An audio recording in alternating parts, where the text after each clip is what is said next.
Phone तर लावायला पाहिजे ना. आणि आता 4 ते 5 वाजता गेले म्हणजे याचा अर्थ काही असं पुण्याला किंवा मग इच्छापूर.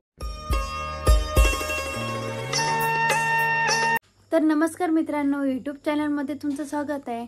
तर तुम्ही कालचा ब्लॉग बघितलाच असाल. तर काल नाही का आपण केलेला होता की माझ्या सासूबाई म्हणत होत्या मला की गाऊन घालायचा नाही. तर म्हटलं वेळ आहे आणखी, म्हटलं 2 महिन्याने मी घालू शकते गाऊन. आई पण म्हणत होत्या की आता सध्या कम्फर्टेबल तुला वाटत नाही की तू नंतर घालू शकते. आईचं पण बरोबर होतं की ग्रामीण भागामध्ये योग्य नसते. तर आईचं पण मला म्हणणं पटलेलं आहे, तसं काही नाही म्हणत आहे मी. तर आई पण आलेल्या आहेत व्हिडिओमध्ये. नमस्कार. नमस्कार. काय बघा किती छान जांभळ आणलं. वा वा, खरंच ग, खूपच मस्त आहे आणि पूर्ण गावरानी आहे. खूप ताजे आहेत हो. जांभळ बघा. आणि ते आता आजकाल कसं झालेलं आहे, कार्पेट मध्ये पिकवतात ना. नाही, मी तुम्हाला सांगितलं होतं ना त्या दिवशी आणायला, ते भेटल्याच नव्हत्या. तर आई मला आठवण आली असं, आई म्हणे चला मी हो ना. बघा आणि मस्त आहे, शेतामधल्याच आणलेलं आहे आणि छान आहे सर्व जांभळ्या. ताजे आहेत ह्या. आणि विशेष म्हणजे राधिकासाठीच आणलेलं आहे, कारण राधिकाला खायच्या होत्या. आणि मार्केटमध्ये जे आहे ते सध्या कार्पेटनं पिकवलेले आलेलं आहे. आणि डॉक्टरनं पण म्हटलं होतं राधिकाला की बा हा ते खाऊ नका, कारण आणखी चांगल्या मार्केटला येतील किंवा मग गावरानी जेव्हा जांभळ्या भेटतील तेव्हा खा. त्याच्या हिशोबाने आईनं पैशाला आणून दिल्या. आणि इकडे बघा थोडंसं निवडण वगैरे झालं, खाल्लेलं पण आहे. हे पूर्ण कच्चे. ते कच्चे आता मग राहणारच नाही का, एवढं मोठं झाडाचं तोडणं, जमा करणं आणि नंतर मग लगेच घरी आणणं सर्व करून गेले. इकडे आई पण आले. खाल्ल्या का जांभूळ तू? खाल्ल्या मी पण जांभूळ. कारण गावामध्ये बरेच जणच आहे जांभळाचे झाड आहेत ना, आणि चांगले आले त्याला फ्रेश मध्ये. तर बरेच जणांना आणलेलं आहे. जवळपास सर्व लहान मुलं, आई शेतामध्ये गेल्या आणि तिथून चांगल्या जांभळ्या वगैरे आणल्या. हा, फ्रेश आहे. आणि ते काय म्हणतात कार्पेट मधल्या पण नाही आहे. आणि बाजारातल्या कशा असतात कशा नाही, त्याच्यामुळे राधिकाला खायसाठी चांगलं वाटलं ते. आणि आई स्पेशल गेली दुपारला आणि घेऊन आली किंवा जांभळ्या वगैरे राधिका खाईल. आणि कसं आहे, चांगलं राहील तिला खायसाठी. कारण खूप काळजी घेणं चालू आहे, एवढी काळजी की सांगता नाही येत आता. कारण काळजी करावं लागते, काळजी घ्यावं लागते आणि व्यवस्थित सर्व सांभाळून घ्यावं लागतं. जेवण पण राहिलेलं आहे, कारण स्वयंपाक पण नाही केला इकडे काहीच. आपण समजलंच नाही ना, कारण नुसतं स्वयंपाक करून काय आहे. आपल्याला जर कळलं असतं, आई लवकर फोन आला असता तर आपण काहीतरी केलं असतं.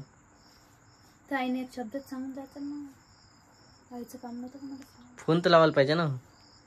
आणि आता 4 ते 5 वाजता गेले म्हणजे याचा अर्थ काही असं पुण्याला किंवा मग इच्छापूर इकडे तर गेलीच नाही ना, जवळपास इकडेच गेली असेल. तर मला वाटते बॅग वगैरे राहिली असेल आणि लग्नालाच बहुतेक गेली असेल. होऊ शकते की दुसऱ्या सोबत असेल कोणी, तर बॅग सोबत गेली असेल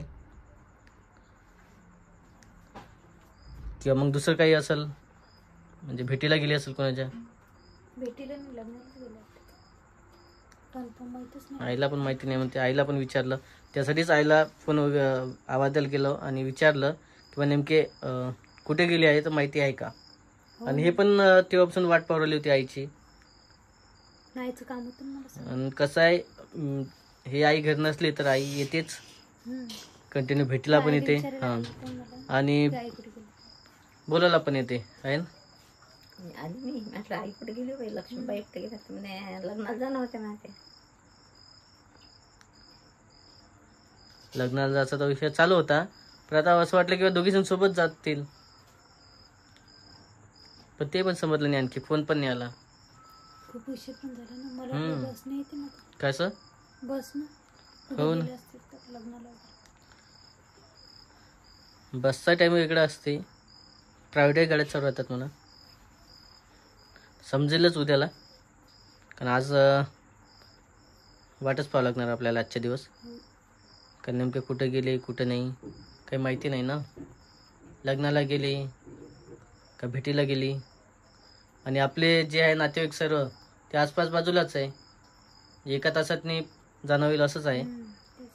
त्याच्यामुळे समजत नाही. आणि पण तेच सांगायचं तर इकडे जांभुळ्या पण आणून ठेवलं, तर असं वाटलं की बा परत जांभुळाला गेली असं लिहिलं वाटलं की नाही, मला जांभूळ नाही वाटलं, पण आई म्हणत होते लग्नाला जातो.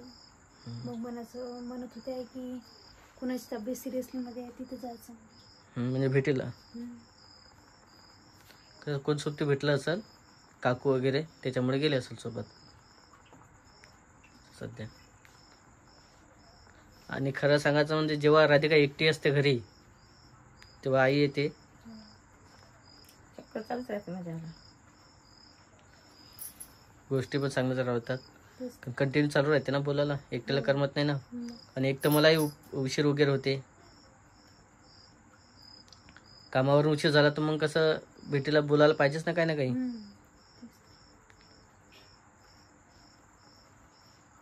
ते जेवण पण राहिलं, स्वयंपाक पण करायचा.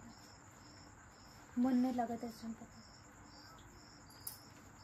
थांब थोडंसं वाट पाहू आपण, आणखी फोन लावा लागेल किंवा मग फोन येईलच. कारण नंबर आहे आईपाशी, पण फोन लावलेला नाही आणखी. पण हो ना, आता फोनही लावले तर एवढं नातेवाईक आपले किंवा कोणाकोणाला फोन लावायचा. तेच तर. जवळपास लावले, काही जणाला ते जण नाहीच म्हणून राहिले, आमच्या घरी आलं नाही. पाऊसही चालू. हो, आता पावसाचं वातावरणच असं झालेलं आहे, पूर्ण उन्हाळा पावसाचा गेला आणि आता पावसाळा चालू झालेला आहे. म्हणजे मे महिना पुरा पावसाचा गेलेला आहे. आपल्या इकडं तर कमी आहे. आणि तिकडं ओमभावानं फोन लावला, म्हणजे मामीनं फोन लावून चालूच राहते कंटिन्यू. त्यांना पण सांगितलं की एवढं पाऊस चालू होता तिकडं पण बरंच, म्हणजे तिकडं 8 दिवस आधीच जास्त कंटिन्यू आहे, पण 8 दिवस आधीपासून पाऊस तिकडे जास्त चालू झालेला आहे. शेवटी आईचं पण झालो आहे, वाट पाहू पाहू थकल्या, कधी इकडं कधी तिकडं, नुसतं जागा बदलून चालू आहे आणि वाट पाहणं चालू आहे की बा आता फोन येईल, नंतर फोन येईल. थोड्या वेळात पाहावंच लागणार आहे वाट, त्याच्यानंतर समजणार आपल्याला कंटिन्यूमध्ये की बा आईचा फोन येते का नाही येत. आता किती लोक वाट पाहणार आपण.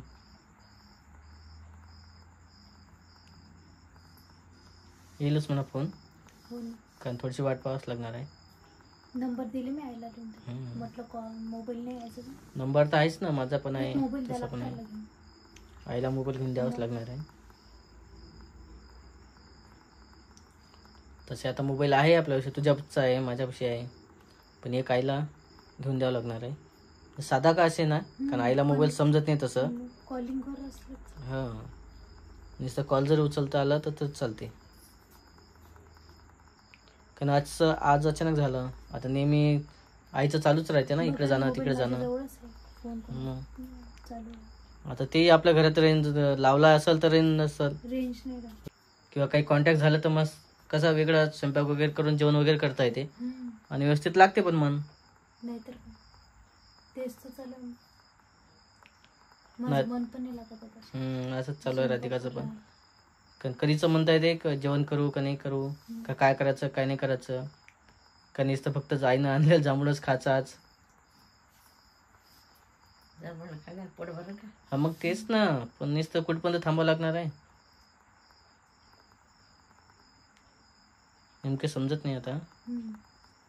ठीक आहे, थोड्या वेळ वाट पाहू, कॉल येईलच आईचा, नंतर मग जेवण करू. कारण आईचं पण जेवण राहिलेलं इकडं. प्रोग्राम वगैरे चालू होता, मी मगाशी केलता म्हणा, तर तुझ्या मोबाईलला रेंजच नव्हती, मी चार्जिंगला लावला असं मगाशी. तर हळदीचा प्रोग्राम हे ते चालू होता म्हणत, तर लक्ष विसरून गेले मी. एक वेळ केलता म्हणत कॉल तुला, पण आपलं तेच असते ना, नेटवर्कमुळे प्रॉब्लेम येऊ शकते ना बऱ्याच वेळा. लग्नालाच गेली म्हणत मी, तुला आई किती वाट पाहू राहिलं तुमच्या म्हटलं. आणि खरंच आता 11 वाजत आलेले आहे, स्वयंपाक पण नाही केला म्हटलं. हो म्हणे माझंच चुकलं म्हणे, मी फोन करायला पाहिजे होता म्हटलं. आईच म्हणत ते जेव्हा म्हणे आता लग्नाला चालू म्हणे.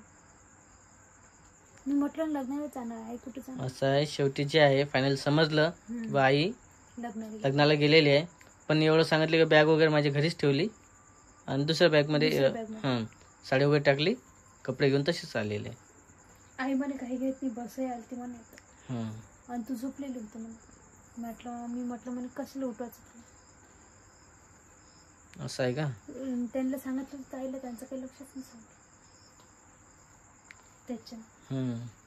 असं आहे, आता सर्व कळलेलं आहे. करा मग स्वयंपाक करा, जेवण करा. हो ना, मग असं ऐकल्यावर आपल्याला मन लागतं ना. तर मनच नाही लागत स्वयंपाक नाही, जेवण नाही लागत. चला असं आहे मित्रांनो. काय म्हणे हळदीचा प्रोग्राम आहे, चालू होतं, मला लक्षच नाही म्हणे, मोठा आवाज म्हणे चालू. पहिले तर व्हिडिओ घ्यायचा नव्हता, पण 2 मिनिटं घ्यावं म्हटलं, कारण नेमके कुठे गेली म्हटलं समजेलही आपल्याला किंवा मग आईला माहीत म्हटलं पडेल. मी सांगून तर जायचं म्हटलं, काय म्हणतो झोपली होती मी, काय सांगू. पण पाहणं आता खरंच 11 वाजत आलेले. आत्ता फोन आलेला आहे मग 11 वाजता, म्हणजे मग वाट नाही पाहू का काय. नाहीतर आणि आई पण इकडं कधीची वाट पाहत होती, बोलायला पण आली होती राधिकासोबत. आणि मलाही आज थोडंसं कामावर उशीर व्हा, हो तुम्हाला बोलायचं. फोन पण नाही आले, त्याच्यामुळेच असं झालेलं आहे. आजचा व्हिडिओ मी तसाच असं केलेला आहे. ऐकल्यावर आता बरं वाटते ना.